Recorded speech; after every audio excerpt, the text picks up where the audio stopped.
And understand the objective of this evening and of this film. The Ground Zero Mosque story was ignored by the media for 5 months.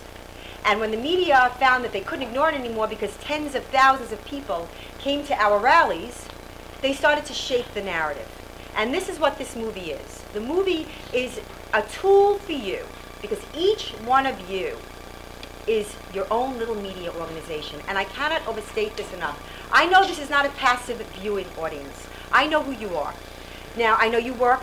I know you don't have a lot of time, but you must email the stories. You must email the events. It's how the Ground Zero Mosque became the #1 national news story and the #1 international news story. We have British TV in the room because of you.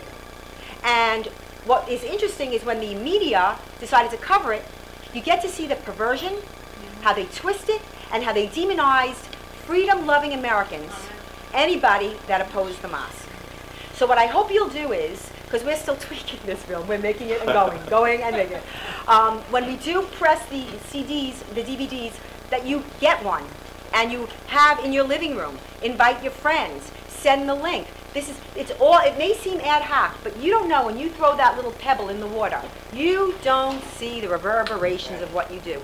This is how we're going to win the fight. Not just this fight, but there are many, many fights taking place. The Ground Zero Mosque, for me, obviously, is very iconic of the bigger struggle. And we cannot give up because, remember one thing, we have been very successful. Oh, yeah. Oh, yes. Imam Raouf and Daisy Khan have been moved. Now, understand, it's like a show. They've been moved. They're off stage now. They're at stage 2. And the second guy, again, because we revealed, on my blog, we revealed Abdullah Adami was, a dummy. I pronounced correctly.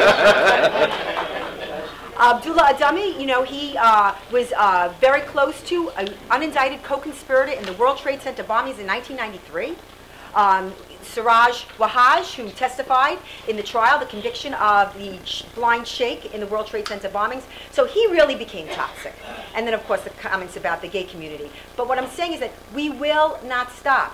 We will not stop. They have not raised the money because they know we're going to look at the money. We're going to look at the money, and we're going to find out where the money came from.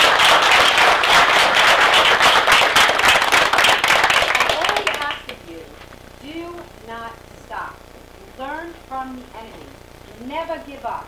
Never give up. Never surrender. Never give up. Never give up. Because I'm telling you, they're rattled. If you look at the correspondence between Imam Raouf and the mayor's office, Mayor Bloomberg's office, if you look at Mayor Bloomberg's correspondence between the two, you will see they were very, very uptight and nervous about how to handle the opposition. And so City Hall wrote the letters for them. I mean, that's how extraordinary the collusion was, but that's how intimidated they were by us. And so I asked that, we're going to do a Q&A. We have the 9/11 family members in the front row afterwards. I ask that you not stop. I am thrilled, I cannot tell you, to see a full house here. It's just warming the cockles of this Jewish mother's heart. I can't even begin to tell you, because that was what I was nervous about. But you don't stop, and I have to say, God bless you for everything that you do. God bless you. I want to thank, God bless you.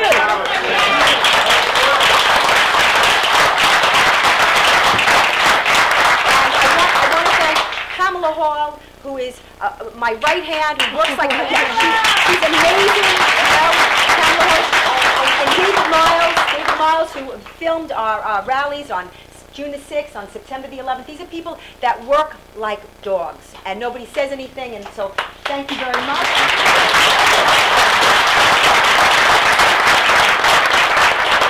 And Floyd. We have to thank Floyd.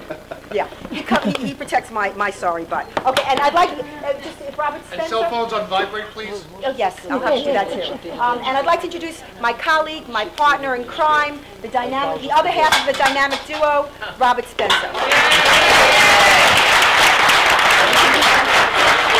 Everybody up, we're going to pledge allegiance to the flag. All right. It's on her jacket. Yes, it is. Okay. 1, 2, 3. I pledge allegiance to the flag of the United States of America and to the republic for which it stands, one nation, under God, indivisible, with liberty and justice for all. Here, here.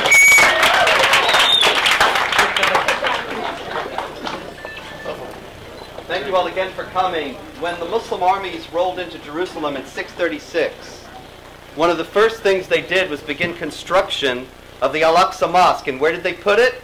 On the Temple Mount.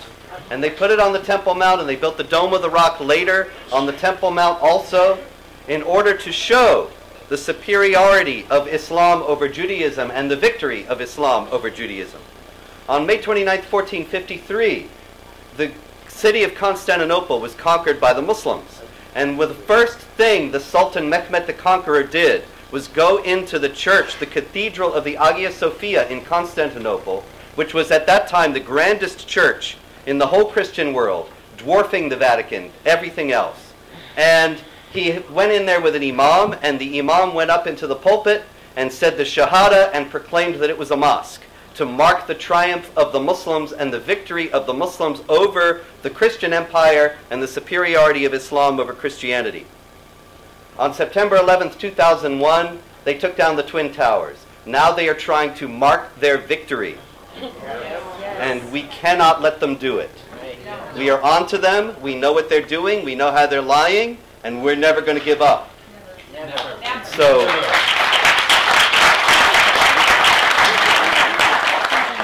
So this film details the controversy, but this film is just chapter 1.